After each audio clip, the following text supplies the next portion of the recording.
Os antropólogos dizem que o ser humano só vive quando ele concentra toda a inteligência, toda a vontade para aquilo que é essencial no momento presente. Eu vou tentar me essencializar, porque eu tenho o privilégio de receber aqui hoje no nosso canal do AT uma das figuras mais extraordinárias da música brasileira, com história, legado, um ser humano que eu diria que tem uma nominação. Ele é formidável.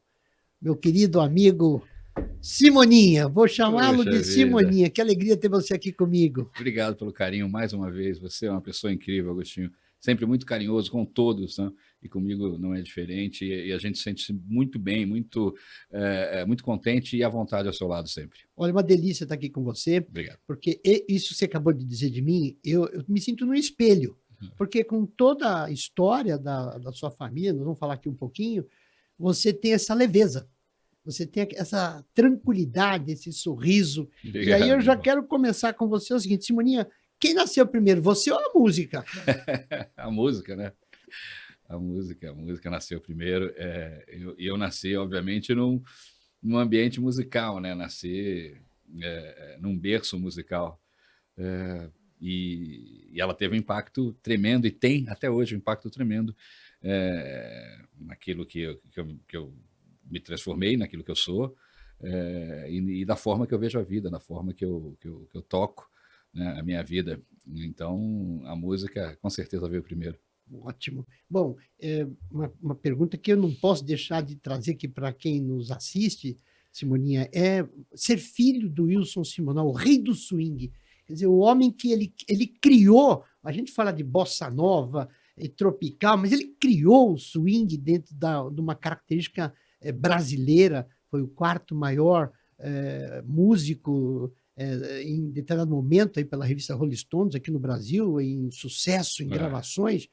Ele teve o maior contrato publicitário de uma época com os programas que ele tinha.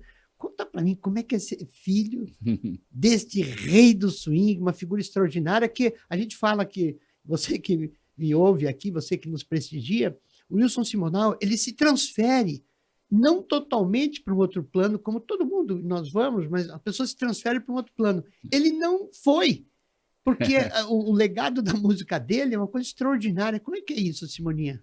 Pois, primeiro, vou começar pelo final. Acho que é um privilégio para o artista, né? Que tem uma obra relevante, que depois que ele deixa esse mundo aqui, esse mundo que a gente vive, esse mundo material, a obra segue, né? Então você pode lembrar de um artista 20, 30, 40, 50 anos depois de ele ter ido embora, através das suas canções, né? Através da sua voz, através da sua imagem. E isso é fantástico, né? Isso eu considero um privilégio. Meus filhos poderem conhecer, né? Porque eles não conheceram o meu pai, então meus filhos conhecerem o seu avô através da voz dele, através das imagens dele. Isso é uma coisa incrível, né? Porque eles se sentem como se tivessem realmente conhecido o seu avô. Isso é incrível. Agora, na música, eu acho que, independente aqui de valores de qualidade musical, eu acho que tem artistas que são artistas que mudam alguma coisa, né? Eles chegam e transformam a música do seu tempo de alguma forma. Então você tem um João Gilberto, que chegou e revolucionou a música com a sua batida, com a sua voz. Você tem o Tom Jobim, você tem, enfim, você tem os Beatles, né? Você tem artistas que são ícones e que trazem alguma coisa que transforma. E o Simonal faz parte desse rol desses artistas, né? Ele veio e trouxe alguma coisa de diferente e importante para a música popular brasileira. Então, de alguma forma, desde que eu nasci, eu tinha essa compreensão, porque eu vivia num ambiente de música, e o grande respeito que as pessoas tinham musicalmente, né, pelo Simonal, porque além de ele ser um grande entertainer, assim, ser um cara que subia no palco e deixava as pessoas completamente à vontade, né, inovou fazendo isso, fazendo essa coisa de deixar o público participar, né? Essa coisa que é tão comum hoje em dia, né? A gente vai em qualquer espetáculo, a coisa mais comum é a gente cantar junto, a gente, né, tá ali participando do show, cantando a música, dançando. Eu quero, só para uma lembrança que eu tenho na minha mente, era garoto, a integração do meu limoeiro, quando ele entrava no palco, ele não sei como ele percebia que a plateia estava ali, e ele põe ela para cantar, é um negócio de arrepiar, né? Pois é, lembrando que os shows, até da segunda metade dos anos 60, os shows aconteciam em teatros, não aconteciam em grandes locais, não só no Brasil, no mundo inteiro, né? Por quê? Porque você não tinha equipamento de som suficiente. Se você assistiu o documentário dos Beatles, tem um documentário dele que fala quando eles param de tocar.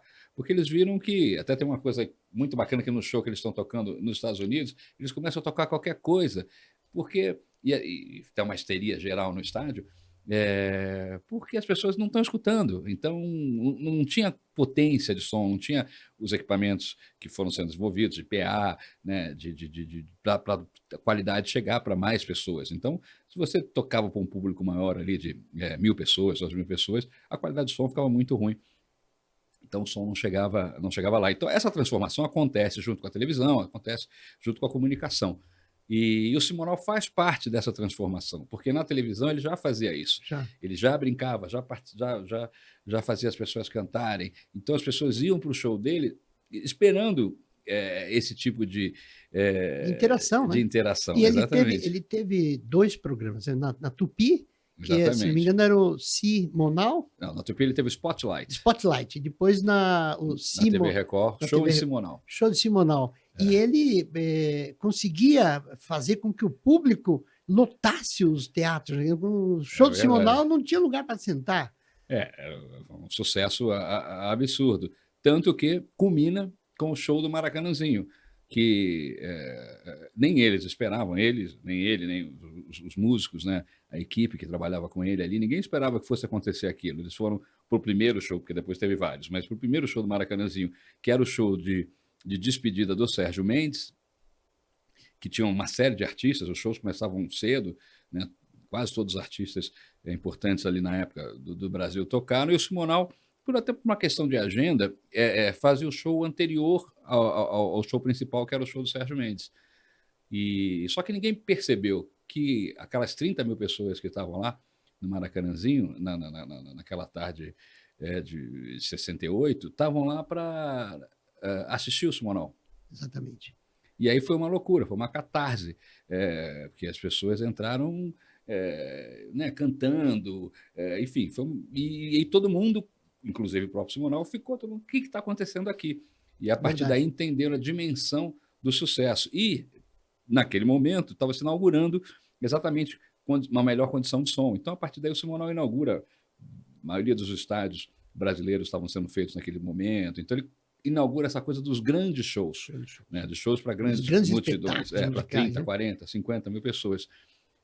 E com essa interação, com essa coisa, as pessoas cantarem, com as pessoas participarem do show. E aí é uma coisa engraçada, porque quando ele é consagrado, o maior contrato publicitário da história do Brasil de um cantor, de um músico, naquele momento, ele separou os meninos dos homens adultos, ou seja, aqui a conversa vai mudar, e mudou, não é? Eu acho que o Simonal tinha uma inteligência, apesar de ele ter uma formação muito humilde, ele tinha uma inteligência, obviamente também acompanhando o que estava acontecendo nos Estados Unidos, e ao mesmo tempo ele também não tinha uma experiência. Então ele monta um escritório, a Simonal Produções, para administrar a carreira dele, e ao mesmo tempo ele assina um contrato, o maior contrato publicitário do Brasil até então, com a Shell, uma marca importante, né?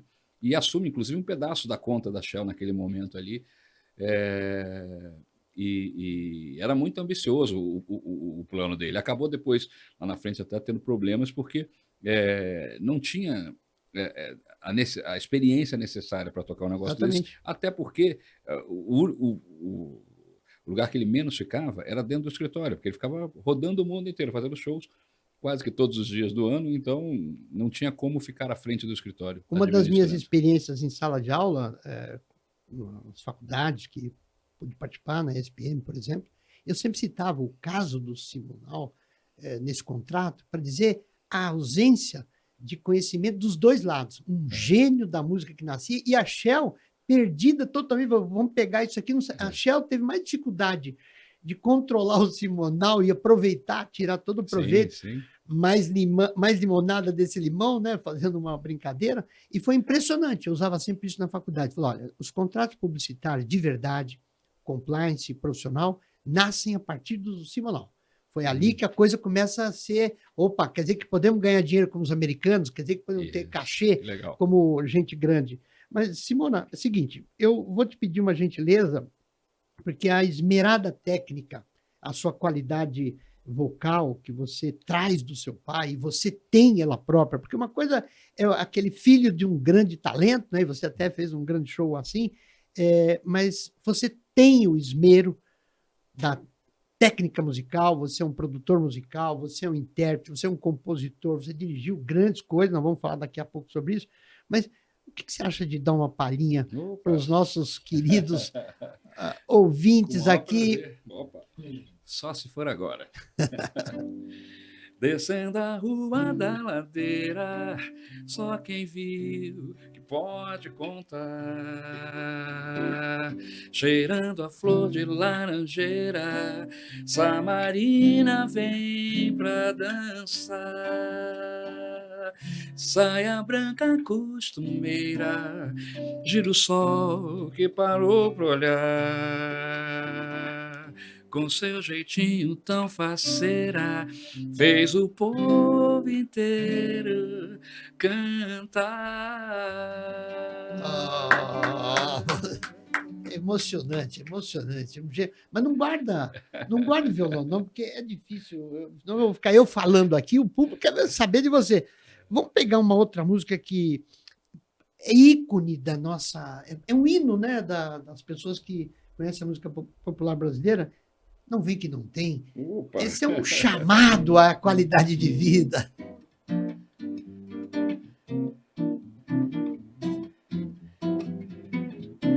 Nem vem que não tem, nem vem de escada que o incêndio é no porão. Tira o tamanco, tem sinteco no chão. Eu nesse embalo vou botar pra quebrar. Sacundim, sacundá, sacundim, gundim, gundá. Nem vem numa casa de caboclo. Já disseram um é pouco, 2 é bom, 3 é demais. Nem vem, guarda teu lugar na fila. Todo homem que vacila, a mulher larga pra trás. Nem vem que não tem. Sensacional. Aqui a rapaziada que está aqui nos dirigindo aqui estão emocionados aqui, olha aí, ó. E essa música é atual, né, Agostinho? Porque, olha, todo homem que vacila, a mulher larga para trás. Então, um bom recado pra gente. Impressionante como essas letras, e essa em particular, ela tem um significativo da qualidade de vida, né? Essa questão de evitar que a gente tenha o relacionamento afável, agradável, né? A gente não pode mais usar algumas palavras, alguns nomes, algumas brincadeiras, né? Parece que o mundo ficou mais apertado para essa linguagem, né? Como é que é compor hoje, depois de tudo isso, Simoninha? Eu acho que você tem que tomar cuidado, obviamente, com certas coisas, né? Mas focar na essência, que assim, eu gosto de escrever sobre várias coisas, obviamente, mas também gosto de escrever sobre relacionamento, sobre amor. São coisas que tocam, né, no meu coração. E essa é uma essência que é universal e né, sempre se escreveu sobre isso, sempre escreveu de formas... O Brasil, né, tem uma qualidade na música popular incrível, né? Eu sou um apaixonado pela música, um estudioso da música, então, quanta coisa maravilhosa já foi escrita, né, na história da música brasileira e acho que eu dou continuidade a isso, né? Como um filho da música popular brasileira. Quando o Simonal vai fazer a viagem para outro plano, você estava com quanto? 29, 30 anos? Por aí. 29, 30 anos. Conta para nós, como foi conviver? Você deve ter convivido com Erasmo Carlos, Carlos Imperial, com essa turma. Como é que é essa história que é bastidor que a gente não vê? E você devia estar ali sentando... Você me lembrou de mais histórias impublicáveis agora aqui, do Carlos Imperial. Figuraça, né? Figuraça. Figuraça. Mas você tem nomes extraordinários. Como é que era o relacionamento do seu pai? Sábado, ia todo mundo na casa um do outro? Como é que era isso, Simona? Eu vou fazer aqui um recorte de lembranças musicais que eu tenho que são sensacionais, assim. Por exemplo, ali eu criança, primeiro no Carreta, depois na Plataforma, né, no Rio de Janeiro, ali. A Carreta era uma churrascaria que ficava ali na Visconde de Pirajá, e a Plataforma que ficava ali no Leblon, ali próximo ao Clube do Flamengo, ali, que era um reduto de vários músicos, principalmente os músicos da Bossa Nova. Assim. Então eu lembro que tinha aos sábados à tarde, assim, quando ninguém estava fazendo show, o pessoal ia comer churrasco lá e tomar chopp. Então tinha Tom Jobim, Ronaldo Boscoli, os músicos maravilhosos, Luiz Essa, tantos músicos incríveis, Menescal, enfim, aquela geração incrível da Bossa Nova. E eu ficava ali entre as cadeiras, olhando aquilo ali, escutando aquelas conversas, e eu tinha uma vontade muito grande de ser adulto. Eu sofri um pouquinho na adolescência, inclusive, porque eu convivi muito com os adultos nessa minha infância e pré-adolescência. Então, eu mudei um pouco o meu humor, algumas coisas como eu vi o mundo, porque eu ficava no meio daqueles adultos e tentava, né, entender o que eles falavam, como eles se comunicavam. E, obviamente, para um garoto não tinha como reproduzir isso. Estou com a minha turma ali da escola, porque não tinha sentido, né? Então, ao mesmo tempo, essa coisa de ser romântico, né? E eram os adultos vivencialistas, porque rolava tudo, né? Conversa de todos os tipos. Uma visita ao mundo que não existia, né? Na verdade, o mundo veio existir depois deles, pelas letras, pelo que eles falavam. Então, imagine, eu compus a minha primeira música com 14 para 15 anos, já estudava piano, porque o violão não é o meu instrumento, meu instrumento mesmo é o piano, né? Apesar de eu compor muito com violão. E eu lembro que eu compus a música Silvia para uma menina que era da minha escola, e era uma música toda romântica. Bom, eu tinha acabado de aprender a fazer arpejo no piano. Arpejo é aquele movimento que faz drem, drem, drem, drem, drem, drem, né? Então, como eu aprendi a fazer o arpejo, para impressionar os meus amigos, eu tocava e brem, brem, brem, brem, brem, brem, fazia vários arpejos ali para parecer que eu já sabia tocar bem, né? E aí fiz a música, o Silvia, que era Silvia, brem, brem, brem, Silvia, brem, brem, brem. Não lembro a letra. E aí, numa festa, na casa de um amigo, que a mãe tinha um piano, eu chamei ela, assim, uma hora, sozinha, obviamente. Falei, Silvia, eu queria te mostrar um negócio e tal. Aí ela, você quer mostrar? Eu falei, não, vem cá. Aí cheguei lá no piano, Silvia, brem, brem, brem, Silvia. Aí terminei e falei, Silvia, você quer namorar comigo? Ela falou, não. Boa, foi a primeira frustração. Mas as canções de amor nascem das frustrações, né? Parece que elas são feitas ao avesso, né? É verdade. E a Silvia virou uma amiga minha depois, uma coincidência da vida. Vamos falar um pouquinho. Você teve como empresário do mundo musical, eu até coloquei aqui umas coisinhas que são relevantes na sua, primeiro as turnês internacionais, né? Estados Unidos, Europa, Ásia, e você teve uma passagem muito interessante que hoje a gente sente falta, hein? E olha, eu vou falar em nome de todo mundo que está nos assistindo, o baile do Simonal. Isso é extraordinário. Não pode ficar sem, tem que voltar. Voltaremos. E os filhos dos caras, que realmente é extraordinário. Você tem planos de voltar com esses projetos? Como é que estão? Então, são dois projetos que a gente faz com muito carinho, né? O Filho dos Caras, agora a gente mudou um pouquinho o nome para os Filhos da Música. E o Baile do Simonal, o volume 2, né? A gente chegou até a fazer um espetáculo um pouquinho antes da pandemia, que foi maravilhoso, com a participação do Jorge Benjor, que é raríssimo, né, ele participar. Então teve Jorge Benjor, teve a Kel Smith, Maria Rita, quem mais teve nesse show que foi incrível? Foi lindo. Estou esquecendo, mas teve mais gente que participou. E a gente ia fazer agora, um mês atrás, uma apresentação também, né, do novo baile, inclusive ia ter a participação do Tiaguinho, do Péricles, da Fernanda Abreu, e a gente teve que mudar a data. E agora, com essa coisa de Copa do Mundo, final de ano, eleição, a gente preferiu jogar para o ano que vem, e o ano que vem a gente volta aí com um baile do Simonal super animado para animar a festa. E o projeto dos Filhos da Música é um projeto também que a gente sempre que tem oportunidade acaba realizando aí, porque é um projeto que a gente gosta muito. Muito. E a produtora, a S? Você tem alguns ícones, né? Mostra a tua força no Itaú. Essa Samba é minha produtora, né? minha e do Jair Oliveira, né, o Jairzinho, como as pessoas conhecem, o querido Jair, que está morando já há alguns anos fora do Brasil, mora nos Estados Unidos, mas a gente toca de lá e eu daqui, e continua super atuante, né? A gente é uma produtora muito importante aí na publicidade, fizemos grandes sucessos. Né? Da Fiat também vem para a rua, né? Vem para a rua, foi um grande sucesso, né? Um sucesso, bom, virou até nome de É. movimento, né?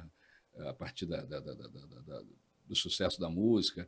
O Mostra Sua Força Brasil já vai estar aí tocando de novo. Mas é que você não gosta de falar, mas eu vou ter que dizer, é que esse sucesso não é sucesso, foi premiado em Cannes.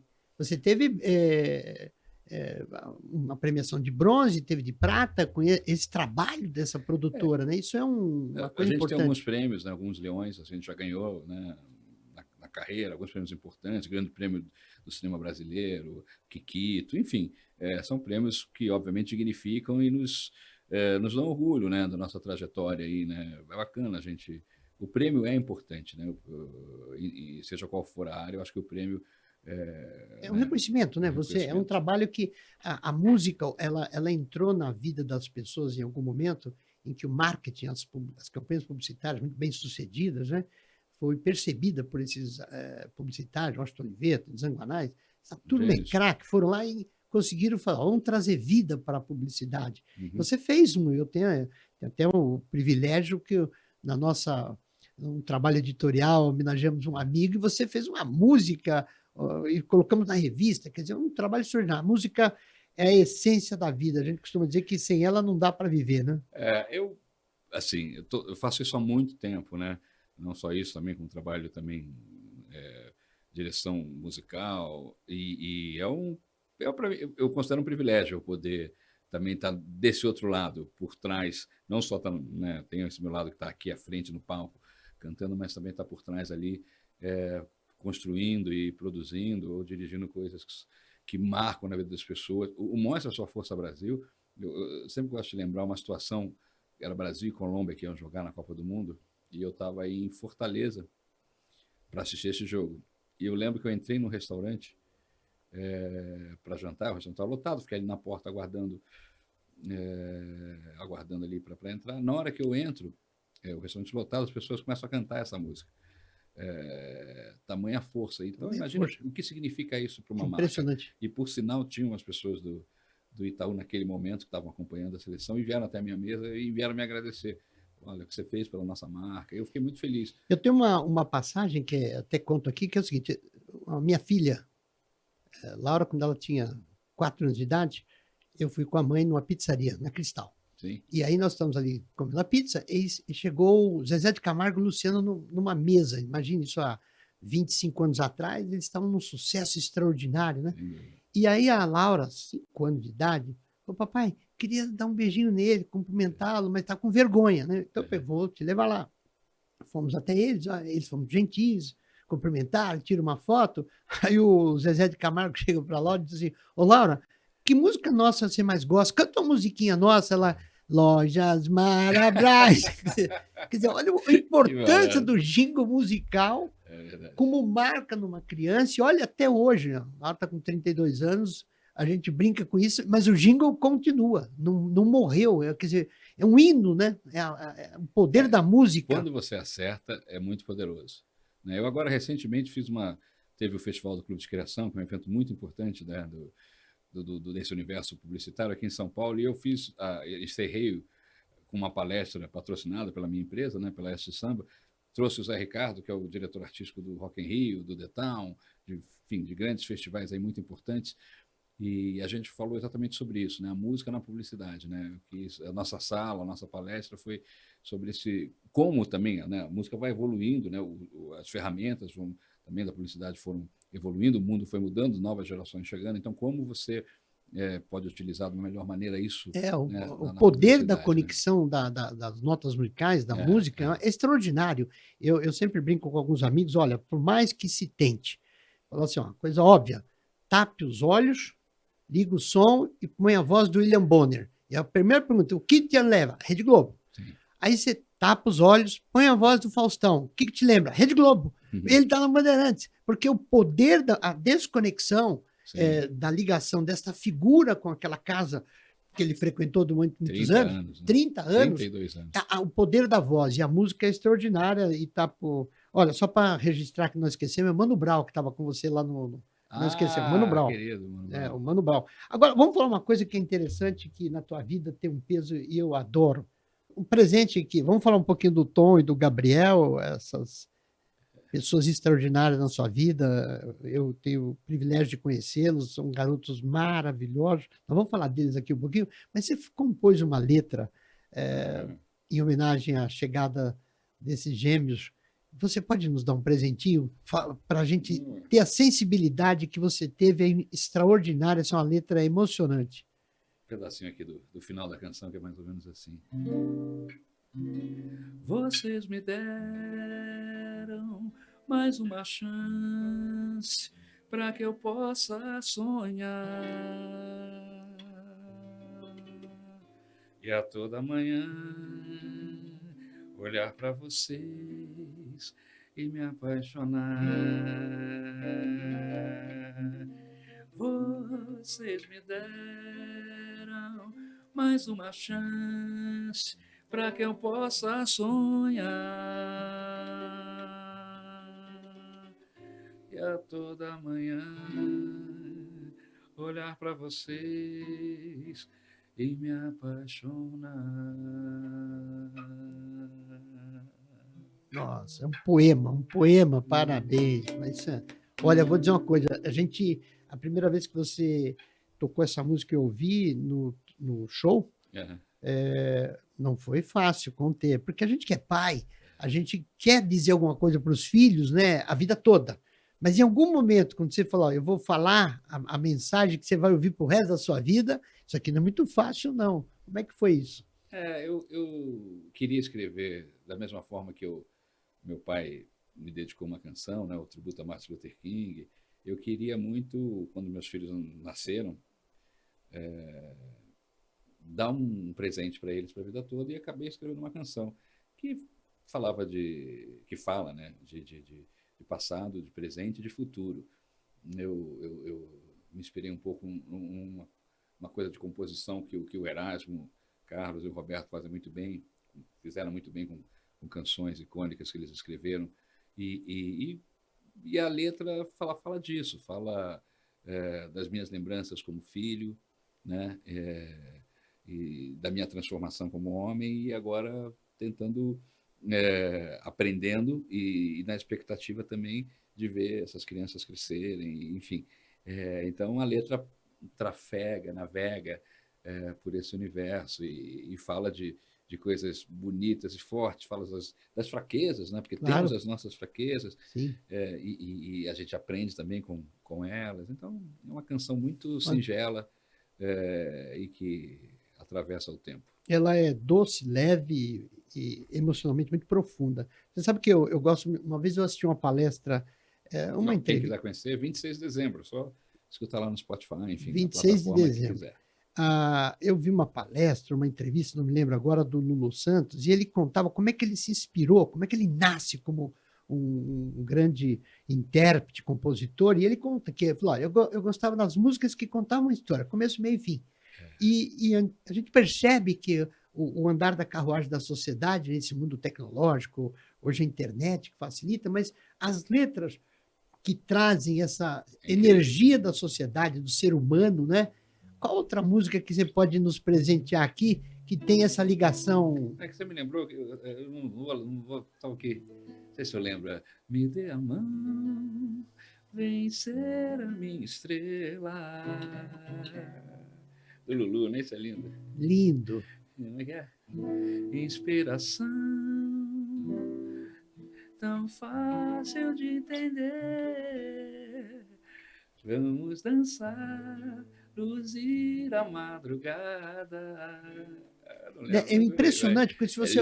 Lulu, eu sou muito fã do Lulu. Mas se você pega a cura, quando ele escreve a cura, você fala assim, meu amigo, como é que alguém consegue... Claro, ele tinha uma sensibilidade com o problema da época, né, que pegava a sociedade inteira, o planeta, uma preocupação, ele constrói uma música que é um hino. E você vê que na pandemia, foi uma música que cantaram. É impressionante. E Simona, ele realmente é um artista único, é único, não é? único. E um instrumentista brilhante. Se ele toca guitarra, é um dos melhores guitarristas que eu conheço. O vizinho da minha tia, que é cunhado de um amigo meu, pediu para te perguntar o seguinte, Alá Serginho Grosman, é o seguinte, como é trabalhar com o Faustão? Tantos anos que você é um produtor artístico, vocês são amigos, como é Muito, trabalhar com muito. esse gênio? Eu agora fiquei com o Luciano, né? Estou lá com o Luciano Huck, mas trabalhei muitos anos com o Faustão, tenho um carinho, uma gratidão gigante. Me considero, acho que eu faço parte ali do rol dos amigos e admiradores dele, enfim, fico muito feliz. É demais, né? O Fausto é um cara incrível, né? Um dos grandes comunicadores, né? Eu acho que assim, no Brasil hoje você tem dois grandes comunicadores que marcar, que, né, de uma época que praticamente terminou. É o Silvio Santos e o Faustão. Então, esse privilégio de poder ter trabalhado com ele tanto tempo e aprendido tanto e fazendo coisas incríveis na música, né? Ele é um cara que adora música e nos deu a liberdade a toda a equipe de fazer coisas. Teve um programa que eu lembro que foi tão especial que a gente trouxe naquele programa, um programa de final de ano, você tinha Paulinho da Viola, Djavan, quem mais estava naquele programa? Era uma coisa incrível, acho que a Simone, e tinha mais gente, Milton Nascimento, enfim, Talentos, cada né? privilégio, né? Assim, e ao mesmo tempo também com a nova geração, né? Porque ele é sempre muito aberto a receber a nova geração. Então, os artistas novos todos puderam ir para aquele palco, que é um palco, né, importante de uma grande reverberação, né?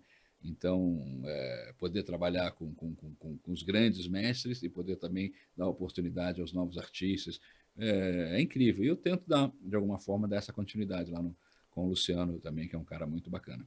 Olha, eu De uma na nova geração, né? nova, Quando eu digo assim, essa geração, esses grandes comunicadores, você sabe bem disso, né?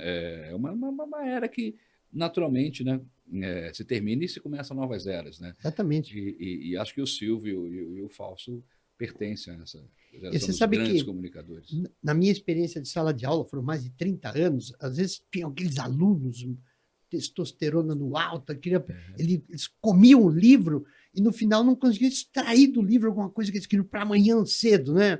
E eu sempre dizia para olha, o sucesso de figuras como Silvio Santos, para Faustão, eu disse assim, se eu pudesse definir numa palavra, é 100% inspiração, é 100% instantâneo.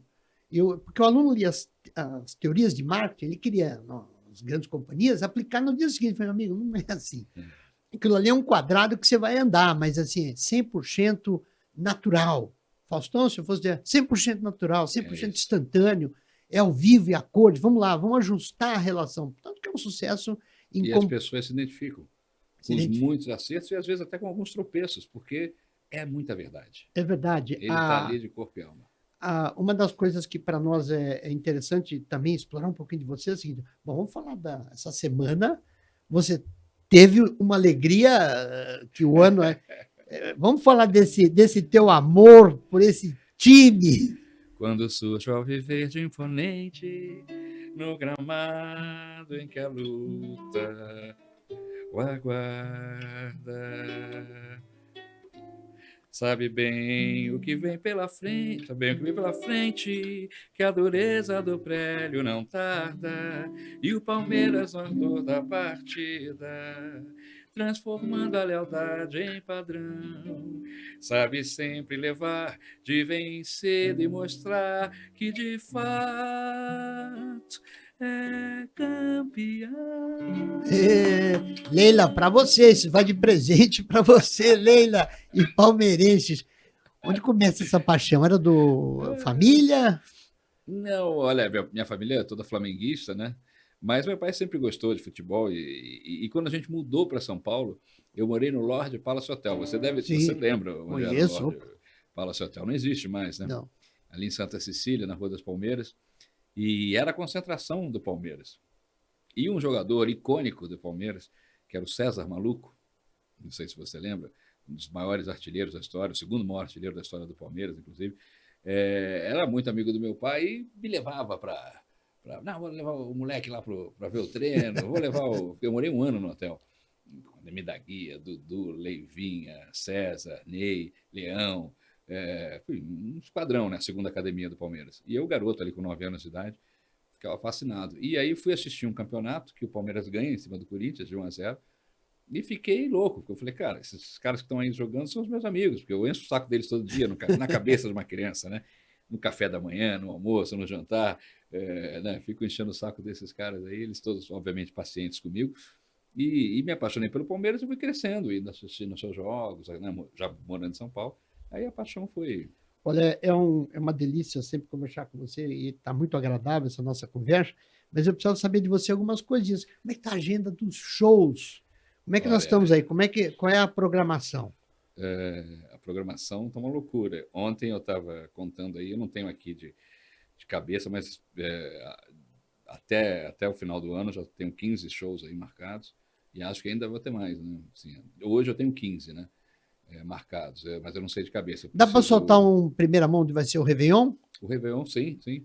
A gente vai fazer o Réveillon no Rosewood, que é um hotel incrível aqui de São Paulo. Um baile do Simonal Opa! especial no Rosewood. Natal ou Réveillon? No Réveillon. Réveillon. Então o Réveillon vai ser aqui em São Paulo, nesse hotel maravilhoso ali, né, que é uma obra de arte também, uma coisa importante aqui para a cidade de São Paulo. Eu estou muito feliz em poder estar levando o baile do Simonal para o Réveillon lá. Olha que beleza. Simona, vamos falar um pouquinho nessa quadra da finalização da nossa conversa. É difícil terminar uma conversa com você. Eu peço até desculpa a você que me assiste, porque eu estou emocionado. Não é natural. Você é meu amigo, mas eu sei que eu estou diante de uma história, de um legado e de um futuro que sem limite, né? Obrigado. Time você já falou, é o Palmeiras. Quem é o seu cantor predileto depois do Simonal? Que pergunta difícil, muita gente, né? Vale para o mundo. Então, uma das coisas que dá inspiração, que para você ter uma referência. Desde a minha infância, e que eu carrego, comigo, não existe para mim a melhor música, porque assim, eu sempre gostei de escutar tudo, né? Eu escuto, por exemplo, um dos maiores cantores que eu considero da minha, assim, disparado, assim, é o Frank Sinatra, né? Que nem é da minha geração, obviamente, mas eu sou um aficionado, né? pelo Frank Sinatra, já li sei lá quantas biografias do Frank Sinatra, vi não sei quantos documentários do Frank Sinatra, tive a oportunidade de uma vez apertar a mão dele aqui no Brasil, no Hotel Maxud Plaza, quando ele veio se apresentar aqui, assisti ao show dele várias vezes. Então, o Sinatra é um cara que eu acho o pai de todos. Mas eu não posso esquecer de artistas importantes da minha geração, né, que eu assisti, que eu vi, né, que eu adorei, assim, o Michael Jackson, um cara que eu adorava, né, eu cresci, né, querendo imitar o Michael Jackson, aquelas coisas de criança.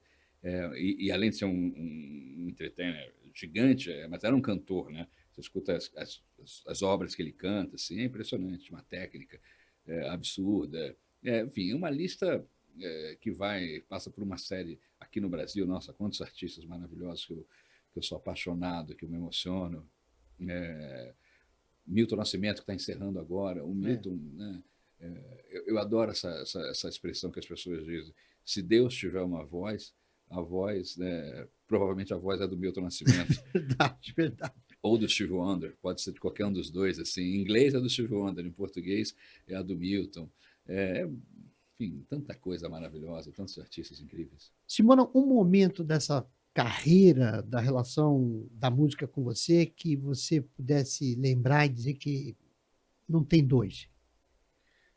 Um momento que não tem? Não tem dois. Esse momento que marcou para você definitivamente uma...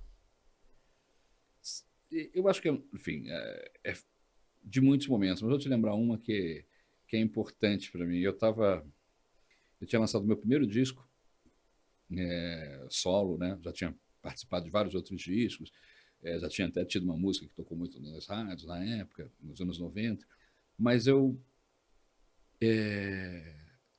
fiz o meu primeiro disco e comecei a fazer shows, comecei a, né, divulgação e tal, pelo Brasil, e fui fazer um show em Porto Alegre, no Teatro Opinião. E Começa o show, cantava uma música animada, segunda música animada, terceira música animada, na quarta música era uma música mais calma.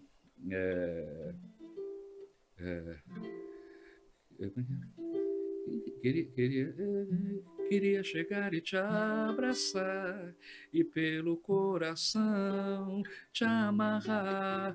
Em vez de te ligar, eu iria te beijar e todos os meus sonhos iriam acordar.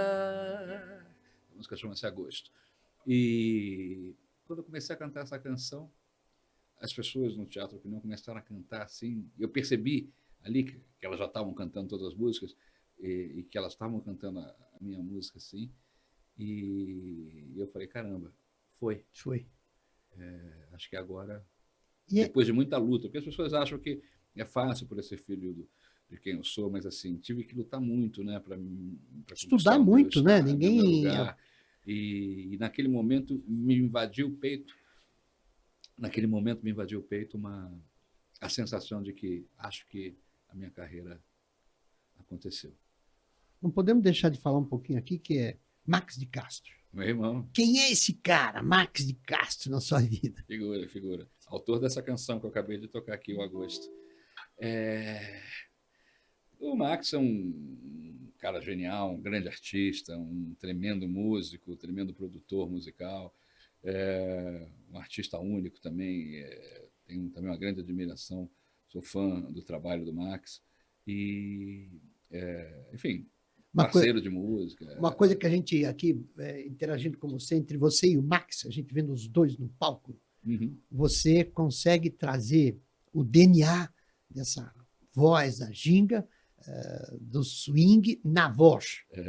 E no arranjo musical. O Max é no corpo. É impressionante. Quando os músicos começam, ele incorpora a figura do swing, que é algo extraordinário. Ele consegue fazer o movimento de palco, né? Você com a voz, essa tranquilidade, e ele mais no suave, ele é uma dupla extraordinária. Eu não podia deixar de te perguntar, que a nossa audiência, nós vivemos um ano, Simoninha, difícil de 22, fim de pandemia, a política no Brasil e no mundo. Qual é o teu sentimento com o Brasil e com o mundo? Você que vê o mundo pela música, que a música ela vem para melhorar, não é? Eu não conheço uma música que veio para infernizar alguém, a não ser se você ouvir uma música que você não está interpretando. Mas como é que você está vendo, Simoninha, o mundo e o Brasil? Eu acho que toda a humanidade, né, passou por um momento muito difícil, que foi a pandemia, né? Para mim, particularmente, apesar de todas as dificuldades, apesar de toda a dor, foi um momento importante de reflexão, um momento importante de me reinventar profissionalmente e tirei grandes lições desse momento. A gente ainda está sofrendo, acho que um pouco, consequências desse momento tão difícil para a humanidade, né? Mas a vida tem que seguir, a gente tem que acreditar no futuro, a gente precisa acreditar no futuro, né? Eu sou um pai, eu tenho 2 filhos, talvez daqui para frente, né, eu tenha menos tempo do que eu já tive daqui para trás, mas tem os meus filhos, tem a continuação, tem as pessoas que eu amo, eu acredito na nossa cultura, acredito no nosso país. Verdade. Se eu tive a oportunidade de viajar o mundo inteiro e ser reconhecido, né, nos lugares que eu chego e aplaudido, é porque eu faço música popular brasileira, então isso é uma coisa que é reconhecida e é adorada no mundo inteiro. Então eu sei a força que isso tem, né? Eu sei o poder que isso tem, então vou estar sempre lutando aí pela nossa cultura, vou estar sempre lutando pela continuidade e para também que as novas gerações venham e assumam seus papéis importantes e sigam levando a nossa cultura de uma forma bonita, de uma forma respeitosa, de uma forma... essa força que a gente tem, essa alegria. É forte. Essa poesia, isso é muito importante. E eu acredito que dias melhores virão e a gente precisa acreditar e precisa contribuir com o que a gente puder. Seguramente, uma visão, eu fiz essa pergunta para você como artista, compositor, produtor musical, intérprete. A gente lembra que a música teve vários momentos que, lida anos posterior, ela mostra a mudança da sociedade, né? Como a calça jeans mudou, o Woodstock mudou. É um reflexo da sociedade. É um reflexo, né? E me parece, Simona, que está havendo uma mudança da sociedade e essa mudança está perto. A sensação que eu tenho não é só de uma esperança longe. Não, eu sinto uma esperança perto, porque quando acontecem algumas coisas que a gente não fica muito feliz, mas elas têm aí um movimento que dá um outro cenário. A esperança é um conjunto de fatores. É trabalho, é gastar as energias, é acordar cedo, etc., não concordar, é aceitar o que não concorda. Então, eu sinto que a música ela tem um papel, o meu sentimento como ser humano, com tanta tecnologia, o relacionamento digital, a música ela tem o poder da unificação. Lembra daquela música que foi da Paz, que foi composta por uma série de artistas? Aquilo marcou o mundo. Eu tenho o sentimento de que está faltando uma música para marcar essa divisão de tempo. Quem sabe você, o Jairzinho, o Marques, aí não vai produzir. Bom, eu te agradeço demais a sua participação, quebrando a sua agenda, que não é fácil aqui, nos atendendo. Toda a equipe aqui está aplaudindo ali, a rapaziada está feliz de ter essa honra de te receber. Obrigado, e eu vou pedir que você dê um presente para nós, mais um, com uma música de encerramento. Antes disso, eu quero te entregar, esses são os nossos 3 últimos exemplares da nossa revista de sustentabilidade. Nós temos a Economia Law. Deixa eu virar aqui para o nosso pessoal ver, que traz economia. Temos aqui a revista The Winners, do nosso amigo Gandini. Então, esse é um presente para você, é uma maneira de te agradecer. Obrigado, sempre acompanho, sempre leio, sempre aprendo, né? Porque tem grandes personalidades e a gente tem que estar aprendendo, né? Olhando para frente sempre. Obrigado, Simoninha. Então, obrigado a você pela audiência. Até o próximo programa. E nós vamos encerrar com mais uma obra de arte, um poema desse gênio da música popular brasileira, Wilson Simoninha. Eu não sou diferente de ninguém, quase todo mundo faz assim. Eu me sinto bem melhor quando tá mais pra bom que pra ruim. Não sou de causar impacto, nem tão pouco sensação. O que eu digo é muito exato, é o que cabe na canção. A senhora, a senhorita e também o cidadão. Todo mundo que se preza, nega fogo não. Eu não sei viver sem teu carinho. É a minha condição, mas eu não sei viver triste sozinho. Mas é a minha condição.